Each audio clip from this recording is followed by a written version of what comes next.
Morning, guys. It's Mr. Graham, or probably afternoon if you're watching this. It's the beginning of day 3 of our little stay-at-home experiment. And day 3, yeah, week 3.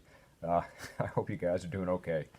I've been doing lots of house cleaning, lots of reading, and playing with my kids. So that's awesome, I guess, just to have that time. But I do miss you all, and hopefully we'll get back into our school routine somewhat soon. So anyways, I want to keep reading this. Good books always give my brain somewhere good to go if I'm bored or sad or, bummed out by not being at school. So I'm going to do a little picture walk, and I'm going to kind of narrate what I see just to bring my brain back to where we were when we left off, okay? George has given Grandma the medicine. She's huge, head sticking out of the roof. Mom and Dad get home and see her. And then slowly it dawns on them that might be kind of fun to make these animals larger. So they're giving it the chicken to the pig, to the cows. They give it to the sheep. George gives it to his pony. Okay, pony becomes huge. And Grandma gets lifted out of the house by a crane and then begins to ride around on the pony. And she feels amazing, okay? All the aches and pains she has from being an older person, they're gone, okay? And then we've left off with her sleeping in the barn. Cozy as can be with the rats and the mice. Now, next chapter is called Mr. Cranky's Great Idea. So, I'm going to go ahead and get started, get comfortable. Again, I'm sitting on a bouncy ball here. All right.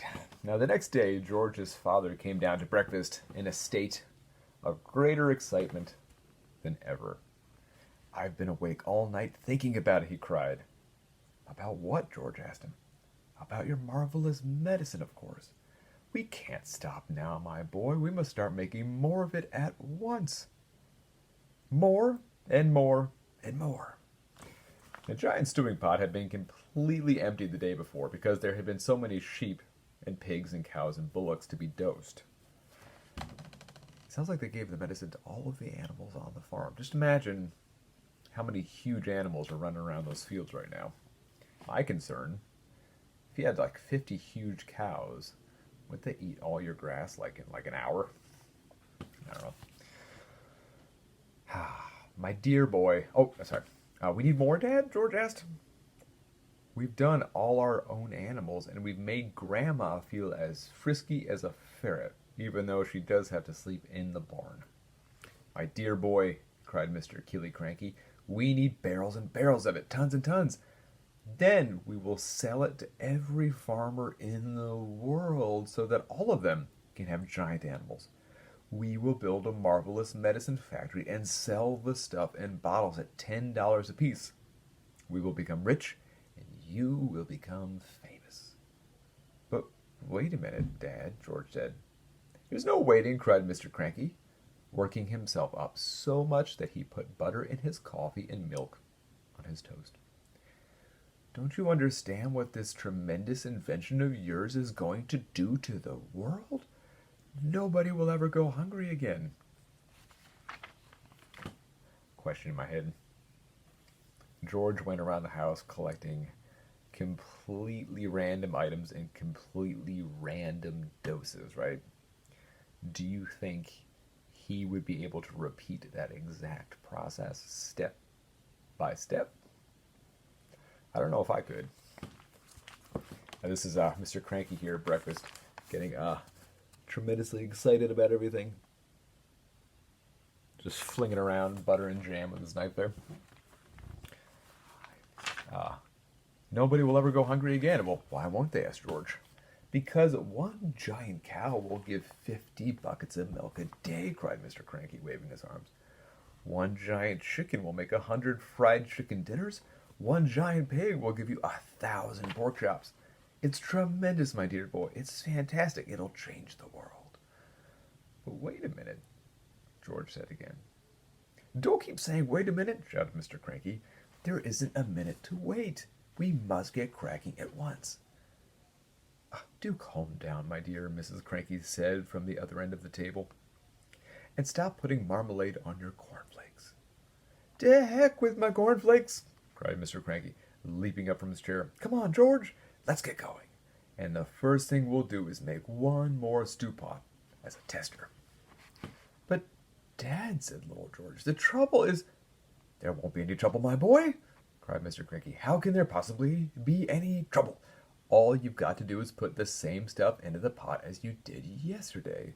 And while you're doing it, I'll write down each and every item. That's how we'll get the magic recipe." "But, Dad," George said, "please listen to me."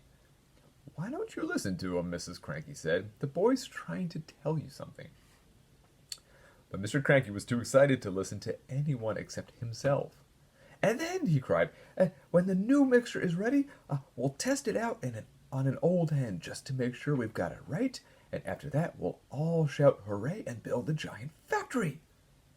"But, Dad—" What is George trying to tell his father so urgently?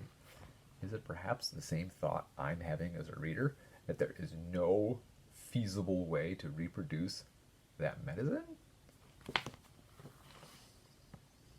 "But, Dad—" "Well, come on then, what is it you want to say?"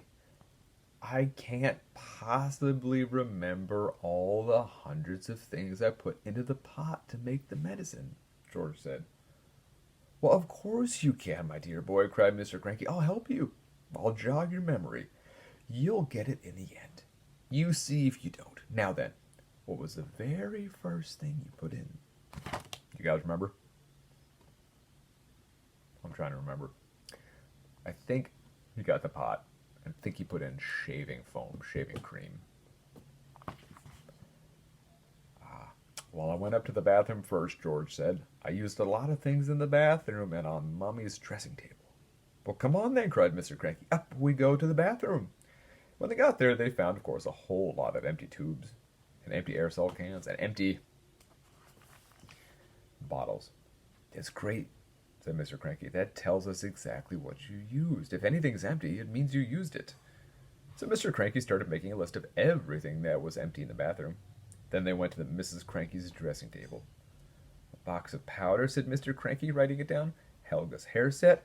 Flowers of turnip perfumes. Terrific. This is going to be easy." "Where did you go next?" "The laundry room," George said. "But are you sure you haven't missed anything up here, Dad?" "That's up to you, my boy," Mr. Cranky said. "Have I?" "I don't think so," George said. So they went down to the laundry room. And once again, Mr. Cranky wrote down the names of all the empty bottles and cans. This is him writing down. You see that? George is trying to remember. Mr. Cranky's writing down item and item one at a time. Okay. And we went down to the laundry room, and once again, Mr. Cranky wrote down the names of all the empty bottles and cans. "Well, my goodness me! What a mass of stuff you used," he cried. "No wonder it did magic things. Is that the lot?" "No, Dad, it's not," George said, and he led his father out to the shed where the animal medicines were kept and showed him 5 big empty bottles up on the shelf. Mr. Cranky wrote down all their names. "Anything else?" Mr. Cranky asked. Little George scratched his head and thought, but he couldn't remember having put in anything else. I do remember him wanting to make it brown, right? Do you remember what he put in to make it brown? I think shoe polish was involved, right? Maybe some brown paint? Mr. Killer Cranky leapt into his car, drove down to the village, and bought new bottles and tubes and cans of everything on the list.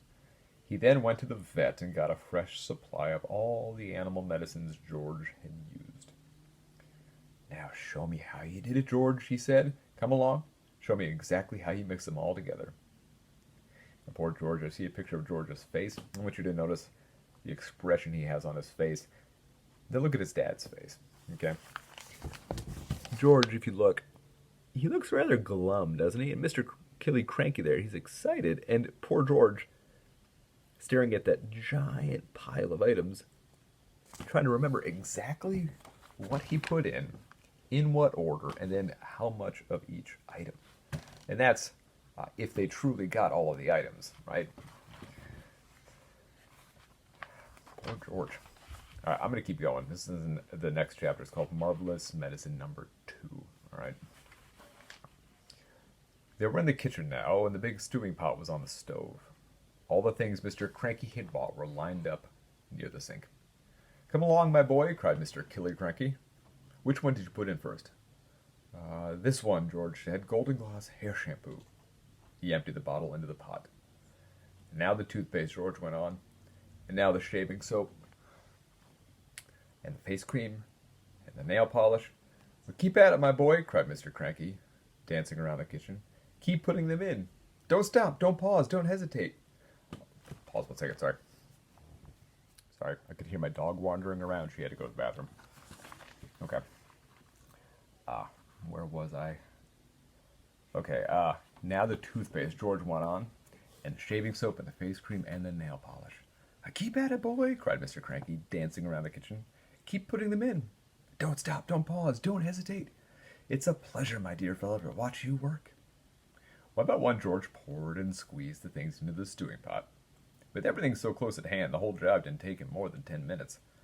But when it was all done, the pot didn't somehow seem to be quite as full as it had been the first time. "Now, what did you do?" cried Mr. Cranky. "Did you stir it?" "I boiled it," George said, "but not for long. I stirred it as well." So Mr. Cranky lit the gas under the pot, and George stirred the mixture with the same long wooden spoon he'd used before. "It's not brown enough," George said. "Wait a minute, I know what I've forgotten." "What?" cried Mr. Cranky. "Tell me quick, because if we've forgotten even one tiny thing, then it won't work. At least not in the same way." "A quart of brown gloss paint," George said. "That's what I've forgotten." Mr. Killiecranky shot out of the house into his car like a rocket. He sped down to the village, bought the paint, and rushed back again. He opened the can in the kitchen, handed it to George. George poured the paint into the stewing pot. "Ah, that's better," George said. "That's more like the right color." "It's boiling," cried Mr. Cranky. "It's boiling and bubbling, George. Is it ready yet?" "It's ready," George said. "At least I hope it is." "Right," shouted Mr. Killiecranky, hopping about. "Let's test it.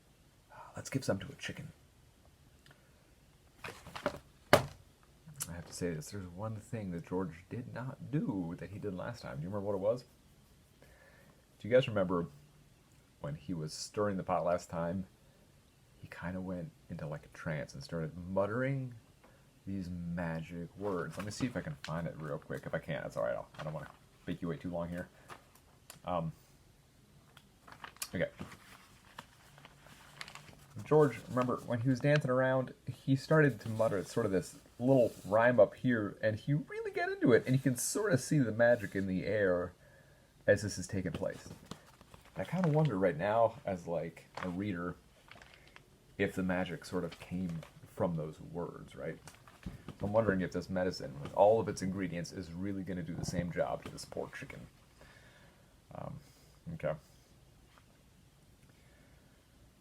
Outside in the yard, there were several chickens that hadn't had any of George's marvelous medicine number 1. They were pecking about in the dirt, in that silly way chickens do. And George crouched down, holding out a spoonful of marvelous medicine number 2. "Come on, chickens," he said. "Good chicken, chick, chick, chick." A white chicken with black specks on its feathers looked up at George. It walked over to the spoon and went peck. The effect that medicine number 2 had on this chicken was not quite the same as the effect produced by medicine number 1, but it was very interesting. Whoosh! The chicken shrieked and shot 6 feet up in the air and then came down. Then sparks came flying out of its beak, bright yellow sparks of fire, as though someone was sharpening a knife on a grindstone inside its tummy. Then its legs began to grow longer. Its body stayed the same size, but 2 thin yellow legs got longer and longer and longer and longer still. "What's happening to it?" cried Mr. Killiecranky. "Something's wrong," said George. Jeez, look at this poor little chicken. You see these giant legs? I don't know how you're supposed to peck on the ground if you're 10 feet up in the air. The legs went on growing, and the more they grew, the higher up in the air went the chicken's body. When the legs were about 15 feet long, they stopped growing. The chicken looked perfectly absurd with its long, long legs and its ordinary little body. Perched high up on top, it was a chicken on stilts.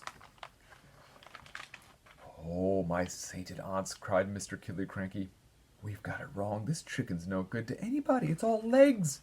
No one wants chicken legs." "I must have left something out," George said. "Well, I know you left something out," cried Mr. Cranky. "Think, boy, think. What was it you left out?" "I've got it," said George. "What was it? Quick." "Flea powder for dogs," George said. "You mean you put flea powder in the first one?" "Yes, Dad, I did. A whole carton of it." "Well, that's the answer, then." "Wait a minute," said George. "Did we have brown shoe polish on our list?" "We did not," said Mr. Cranky. "I used that too," said George. "Well, no wonder it went wrong," said Mr. Cranky. He was already running to his car, and soon he was heading down to the village to buy more flea powder and more shoe polish. Next chapter here is called Marvelous Medicine number 3. And actually, that chapter will... Well, that one more will conclude our book. You know what? If it's cool with you, I want to know what's going to happen. You know, there's not much book left here, so if it's cool with you, I'm just gonna read it. So, get comfortable, grab a drink, whatever, pause it, and get into this. All right, Marvelous Medicine number 3. "Here it is," cried Mr. Killiecranky, rushing into the kitchen. "1 carton of flea powder for dogs and 1 can of brown shoe polish." George poured the flea powder into the giant stew pot. Then he scooped the shoe polish out of its can and added it as well. "Stir it up, George," shouted Mr. Cranky. "Give it another boil. We've got it this time. I'll bet we've got it." After Marvelous Medicine number 3 had been boiled and stirred, George took a cupful of it out into the yard to try it on another chicken. Mr. Cranky ran after him, flapping his arms and hopping with excitement. "Come and watch this," he called out to Mrs. Cranky. "Come and watch us, turning an ordinary chicken into a lovely great big one that lays eggs as large as footballs." "I hope you do better than last time," said Mrs. Cranky, following them out. "Come on, chicken," said George, holding out a spoonful of medicine number 3. "Good chicken. Chick, chick, chick, chick, chick. Have some of this lovely medicine." A magnificent black cockerel and a scarlet comb, it's a type of chicken, came over. The cockerel looked at the spoon, and it went peck. "Cock-a-doodle-doo!" squawked the cockerel, shooting up in the air and coming down again. "Watch him now," cried Mr. Cranky. "Watch him grow. Any moment he's going to start getting bigger and bigger."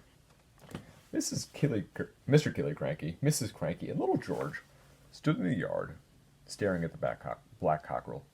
The cockerel stood quite still. It looked as though it had a headache. "What's happening to its neck?" Mrs. Cranky said. "It's getting longer," George said. "It's getting much longer," Mrs. Cranky said. Mr. Cranky, for once, said nothing. "Last time it was the legs," Mrs. Cranky said. "Now it's the neck. Who wants a chicken with a long neck? You can't eat a chicken's neck." It was an extraordinary sight. The cockerel's body hadn't grown at all, but the neck was now about 6 feet long. "All right then, George," Mr. Cranky said. "What else have you forgotten?" Let's see if you guys can see that. There you go. It's kind of horrible. "I don't know," George said. "Oh, yes, you do," said Mr. Cranky. "Now, come on, boy, think. There's probably just one vital thing missing. You've got to remember it." "I'll put some engine oil in from the garage," George said. "Did you have that on your list?" "Eureka!" cried Mr. Cranky. "That's the answer. How much did you put in?" "Half a pint," said George. Mr. Cranky ran to the garage, found another half pint of oil, and some antifreeze, George called after him. "I sloshed in a bit of antifreeze." Now we're on Marvelous Medicine number 4. Back in the kitchen once again, George, with Mr. Cranky watching him anxiously, tipped half a pint of engine oil in and some antifreeze into the giant stewing pot. "Boil it up again," cried Mr. Cranky. "Boil it and stir it." George boiled it and stirred it. "You'll never get it right," said Mrs. Cranky. "Don't forget, you don't just have to have the same things, but you've got to have exactly the same amounts of those things. And how can you possibly do that?" "Keep out of this," cried Mr. Cranky. "We're doing fine. We've got it this time. You'll see if we haven't." This was George's Marvelous Medicine number 4. And when it boiled for a couple of minutes, George once again carried a couple of it out into the yard. Mrs. Cranky ran after him. Mr. Cranky ran after him. Mrs. Cranky followed more slowly. "You're gonna have some mighty strange chickens around here if you go on like this," she said. "Dish it out, George!" cried Mr. Cranky. "Give it a spoonful to that one over there." He pointed to a brown hen. George knelt down and held out the spoon with some of the new medicine on it. "Chick, Chick," he said, "try some of this." The brown hen walked over, looked at the spoon, and went peck. "Ouch," it said. And then a funny whistling noise came out of its beak. "Watch it grow," shouted Mr. Cranky. "Don't be too sure," said Mrs. Cranky. "Why is it whistling like that?" "Oh, have hope," cried Mr. Cranky. "Give it a chance." He stood there staring at the brown hen. "It's getting smaller," George said. "Look at it, Dad. It's shrinking." And indeed it was. In less than a minute, the hen had shrunk so much it was no bigger than a newborn hatched chick. It looked ridiculous. Little guys, you. Oh my gosh. It's like the opposite medicine now. It's getting worse. And this next one here, one of this chapter, I think it might be the last one, called Goodbye Grandma. Yep. Goodbye Grandma. Where is she going? I have so many questions. Are they going to get this medicine right? Where's Grandma going? How's Mr. Cranky feel about all of this, right? He's got this idea to make so much money, and then it's sort of not happening. So I wonder if he's disappointed. "There's still something you've left out," Mr. Cranky said. "I can't think of what it could be," George said. "Give it up," Mrs. Cranky said. "Put it back, or pack it in. You'll never get it right." Mr. Cranky looked very forlorn. George looked pretty fed up, too. He was still kneeling on the ground with a spoon in one hand and a cup of medicine in the other. The ridiculous tiny brown hen was walking slowly away.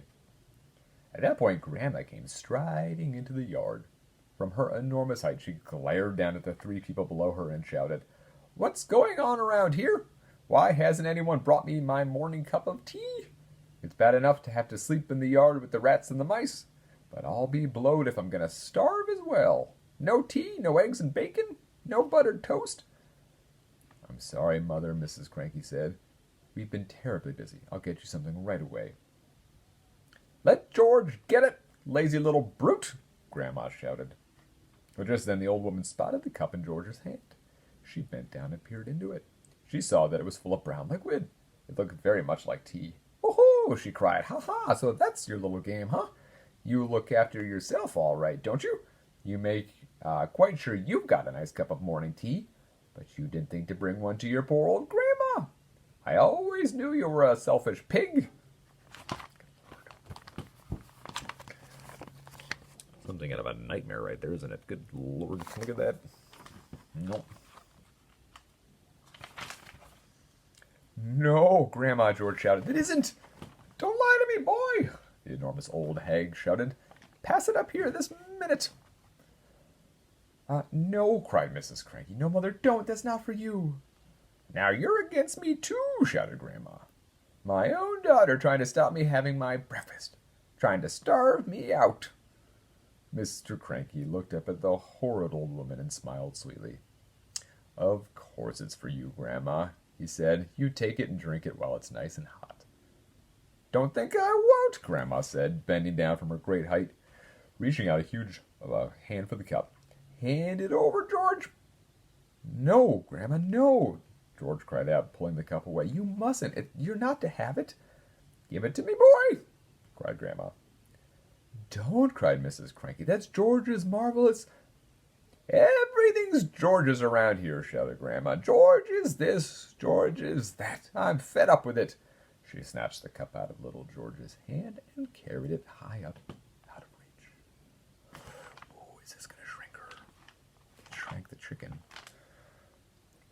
"Drink it up, Grandma," Mr. Cranky said, grinning hugely. "Lovely tea." "No," cried the other two. "No, no, no." But it was too late. The ancient beanpole had already put the cup to her lips, and in one gulp she swallowed everything that was in it. "Mother," wailed Mrs. Cranky, "you just drunk 50 doses of George's marvelous medicine number 4. And look what one tiny spoonful did to that little old brown hen." But Grandma didn't even hear her. Great clouds of steam were already pouring out of her mouth, and she was beginning to whistle.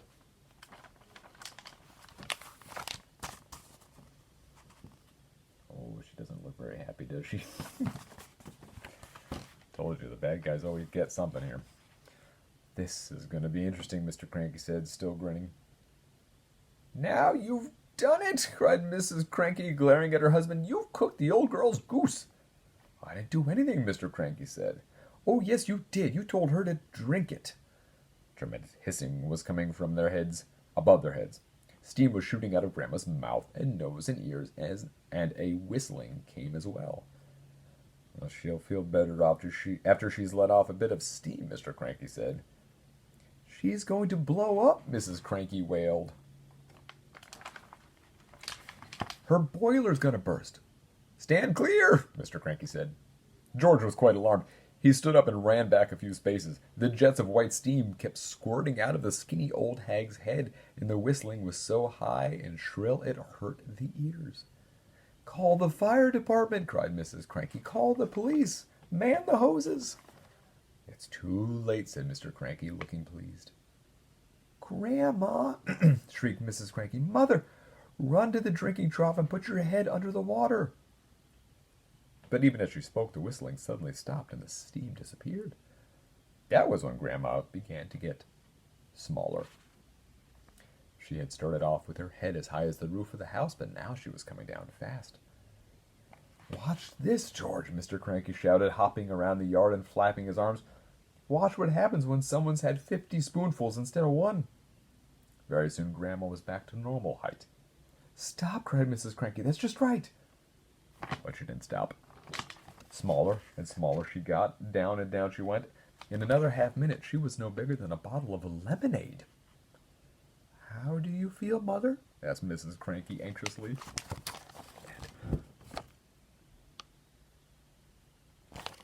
It's a little mini Grandma.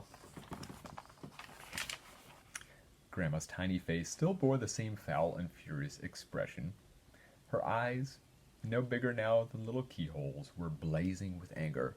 How do I feel? She yelled. How do you think I feel? How would you feel if you'd been a glorious giant a minute ago, and suddenly you're a miserable midget? Well, she's still going, shouted Mr. Cranky gleefully. She's getting smaller and smaller. And by golly, she was. When she was no bigger than a cigarette, Mrs. Cranky made a grab for her. She held her in her hands and cried, How do I stop her from getting smaller still? You can't, said Mr. Cranky. She's had 50 times the right amount. I must stop her, Mrs. Cranky wailed. I can hardly see her as it is. Well, catch a hold of each end and pull, Mr. Cranky said. By then Grandma was the size of a matchstick and still shrinking fast. A moment later she was no bigger than a pin, then a pumpkin seed, then... This is her shrinking down here.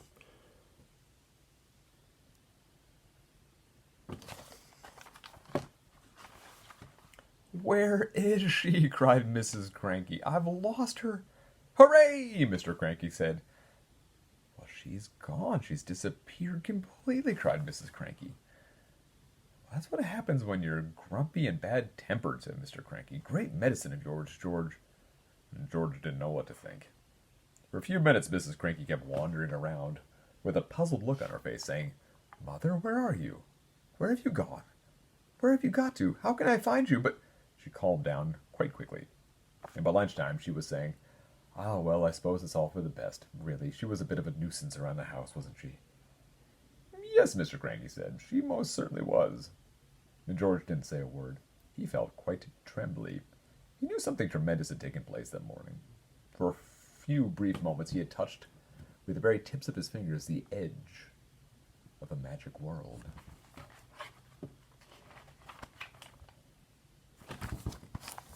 And that's where we leave it.